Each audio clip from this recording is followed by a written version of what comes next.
On peut s'intéresser peut-être aux absents de cette équipe-là. Comme premier absent, on a Wilfried Ntambala qui était pressenti à une belle carrière avec les Lions indomptables du Cameroun. Et on a vu sa saison avec son club Victoria United pendant les playoffs. Il a pratiquement été le sauveur de cette équipe-là. Lui qui est mis de côté par Marc Brice, qui n'a pas été convoqué.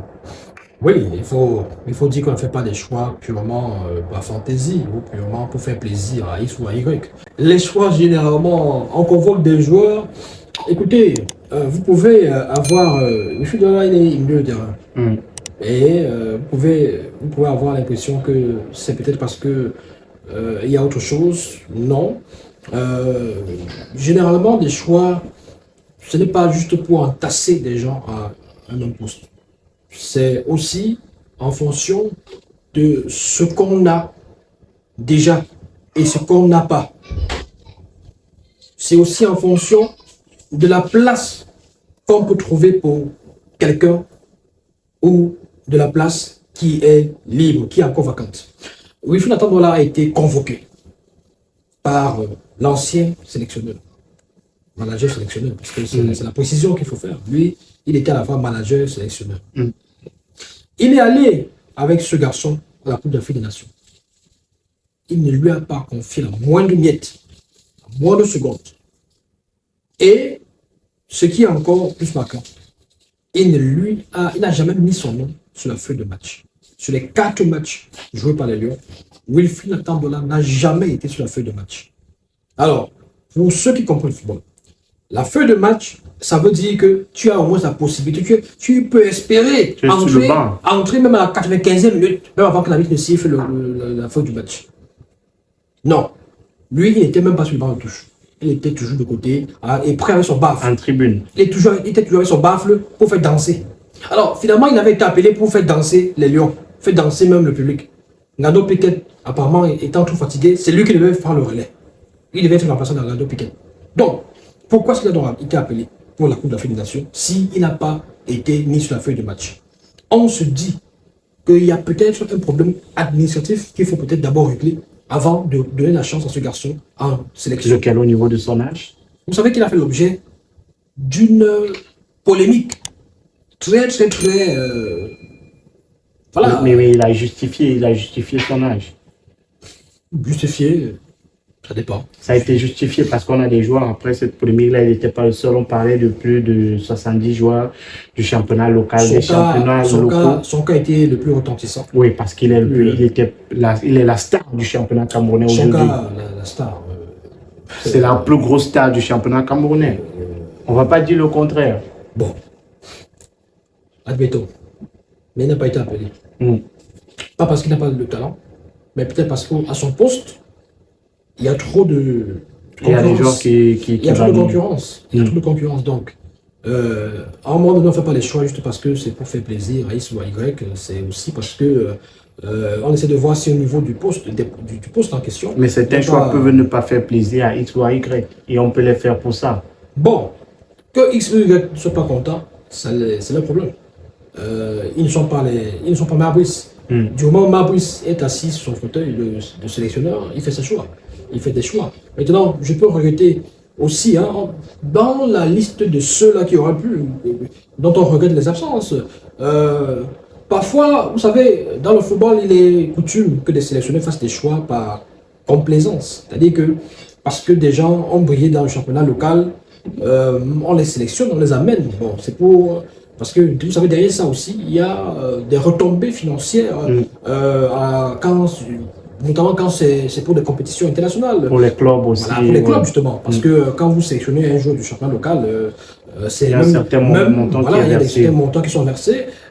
Voilà, si ces joueurs-là, grâce à cette mise en lumière, brillent et puis sont recrutés à l'international, il y a des dividendes aussi pour les clubs formateurs et tout ça, les écoles de formation où ils sont passés.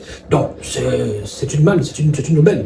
Mais, Wilfried, voilà, au milieu de Carlos Baleba, au milieu de Choupo-Moting, parce que Choupo-Moting était convoqué comme milieu de terrain, au milieu de Maté Onla et tout ça, Oui, pourquoi pas, il aurait pu, parce que c'est peut-être un milieu de terrain beaucoup plus offensif par rapport aux autres, mais Choupo-Moting également l'est. Parce que si Choupo-Moting doit être utilisé... Il n'est même que, Choupo-Moting n'est même qu'offensif. Voilà. Si Choupo-Moting se bat aussi beaucoup. La qualité de Choupo-Moting, c'est qu'un gaillard qui se bat beaucoup sur le terrain. Il est combatif. Et il monte, il descend, il défend mais on ne aussi peut pas beaucoup. lui confier les tâches défensives. Ben Sur le oui, plan non. offensif, il fait de son mieux pour être défensif. Il est comme Nathan Dola. Mm. Donc voilà. Alors, l'une des surprises parmi les absents, on a Danley Yongwa, qui a fait de belles prestations pendant la Coupe d'Afrique des Nations. Et on se souvient même des rassemblements avant cette Coupe d'Afrique des Nations-là. C'était pratiquement la pépite, la star du demain des Lions indomptables du Cameroun. Il n'est pas appelé par Marc Brice dans cette liste-là. Il est absent. Oui, il va falloir essayer de vérifier si Danley Yongwa n'est pas, par exemple, blessé. Parce qu'il y a ça aussi. Et c'est la raison pour laquelle j'étais en train de développer. Je disais, il va falloir regarder s'il n'est pas blessé ou alors, parce que vous savez, Marius, hier, on a l'occasion de revenir par exemple sur ce qu'il a dit, tout ce qu'il a dit pendant la conférence de presse, ou alors quelques-uns de ses propos.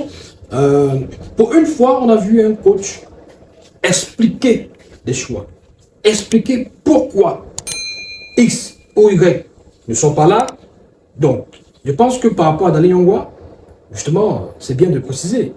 Parce que il a évoqué, Marius, son mode opératoire pour sélectionner, pour convoquer les joueurs. La forme, est-ce qu'ils sont blessés, est-ce qu'en club, ils jouent, ils sont en forme, tout ça. Voilà. Donc, je pense que Danley Yongwa, ce n'est pas une sanction, ce n'est pas n'importe quoi lui ferme complètement parce qu'effectivement il a une qualité. Moi, à la place de Marius, je l'aurais peut-être convoqué. Il a quand même joué 21 matchs cette saison. Bon, oui, en première partie, il a beaucoup joué parce que c'est bien de rappeler que depuis son retour, souvent, il ne joue plus beaucoup. Donc voilà. Donc, j'aurais été à la place de Marius, moi personnellement, j'aurais, dans l'idée de continuité, j'aurais appelé Danley Yongwa. Maintenant, tout à l'heure, on a parlé de Ivan Dibango, qui lui aussi est pas mal. Ivan Dibango qui joue du côté je crois que c'est l'Ukraine. L'Ukraine, oui. Voilà, et qui en championnat, il a disputé 27 matchs, il a marqué un but, il a délivré 7 passes décisives. Ben, c'est aussi une option. Peut-être c'est une façon de le tester aussi, de voir si avec lui ça peut aussi aller. Écoutez, l'abondance de biens ne nuit pas, l'abondance de richesse ne nuit pas. Il faut simplement savoir utiliser ces richesses-là. Je pense que pour la continuité, Danley Yongwa aurait pu être appelé, mais si on essaie de voir que Danley Yongwa n'était pas forcément un titulaire en puissance devant Nootolo qui avait déjà des difficultés. Peut-être qu'il avait même perdu le sommeil. Parce qu'il était quelquefois sur le banc de touche. Non, il a été peut-être une fois. Moi, je parle de la CAN. Pendant la CAN, je crois. Il a été peut-être une fois. Danley Yongwa, oui, une fois. Voilà, mais Danley Yongwa a eu, je crois, 3 titularisations pendant la CAN. 2 titularisations où il y a un match où on jouait avec une défense en 3 avec Nootolo. Il jouait un peu plus haut. Il y a un match où il était. Je me focalise sur le poste de latéral gauche. C'est-à-dire que purement latéral gauche. Moi, je parle de Nootolo. Est-ce que Danley Yongwa, dans le cas de figure où Nootolo est titulaire, est-ce que Danley Yongwa est titulaire au même poste? Non. Parce que, moi personnellement, j'aurais préféré Danley Yongwa. Non, vous préférez Danley Yongwa.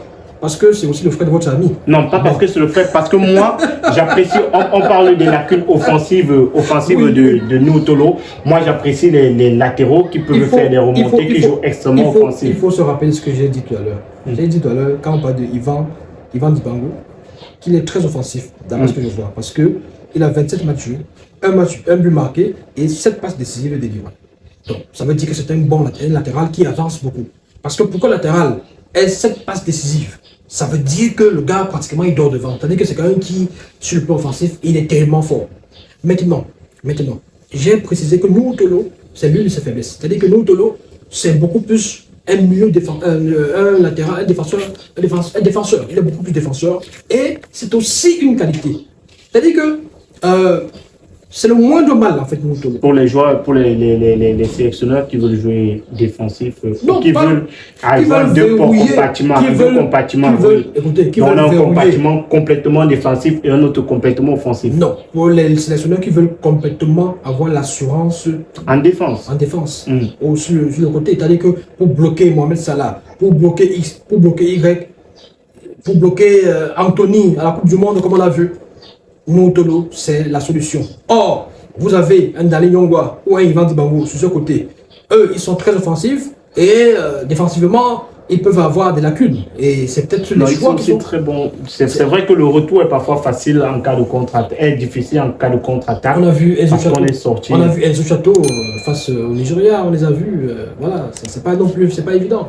Parfois, certains coachs préfèrent avoir des latéraux qui sont des latéraux à plat. Des latéraux Donc, qui- parmi ces absents, là, on a Enzo Chato, on a Franck Magri, Clinton J, Omar Gonzalez, Fabrice Ondoa, Benjamin Elliott, Olivier Kemen.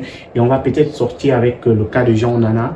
Marc Brice qui explique l'absence de Jean Onana par le fait qu'il trouve que le joueur n'est pas physiquement bien. Oui, ça veut dire qu'il a des soucis de santé, il a des soucis physiques, tout simplement. Il y a des problèmes physiques parce que je pense que Jean Onana fait partie des joueurs qui avaient été supervisés par Marc Marc Brice, Brice. il dit que le joueur n'est pas prêt. Oui, quand il allait à Marseille, il y avait Faris Mombagna, il y avait Jean Onana.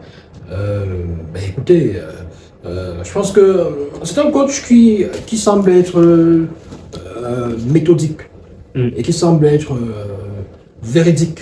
On va lui faire confiance. Le psychologue. Oui, on aurait voulu voir Jean Onana. S'il n'est pas là, si le coach explique son absence par des problèmes physiques, il faut le croire. Il ne faut pas faire de polémique. Maintenant, pour les autres absents, vous avez cité Enzo Chateau. Enzo Chato, ils sont nombreux dans tous les cas. Ils sont nombreux. Enzo Chateau, bon, Faye Colensela et tout ça. Il y a des nouveaux qui peuvent également montrer de quoi ils sont capables. Enzo Chateau a prouvé qu'il était un latéral qui pouvait, sur le plan offensif, Apporter quelque chose. même si défensivement, il fallait encore beaucoup de choses. Il s'est laissé déborder par des Lookman et consorts pendant la CAN au Nigeria. Voilà, on verra. Il y a quel autre absent Donc, on a Benjamin Elliott, oui, Benjamin il y a Elliott, beaucoup d'absents dans tous les Benjamin cas. Elliott, la porte n'est pas Clinton fermée. J. Il est jeune et c'est vrai que sur les Lions, on ne lui a jamais vraiment donné une chance, sauf dans les matchs, je crois que c'est des matchs amicaux. Il était entré en cours de jeu.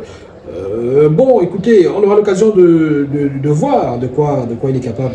C'est un jeune joueur. Voilà. C'est la liste des jeux des Lions présélectionnés par Marc Brice, le sélectionneur des Lions indomptables du Cameroun. Dans quelques jours, il va proposer la liste définitive et on verra les noms qui sont calés dans cette liste-là. Merci Annie Renaud.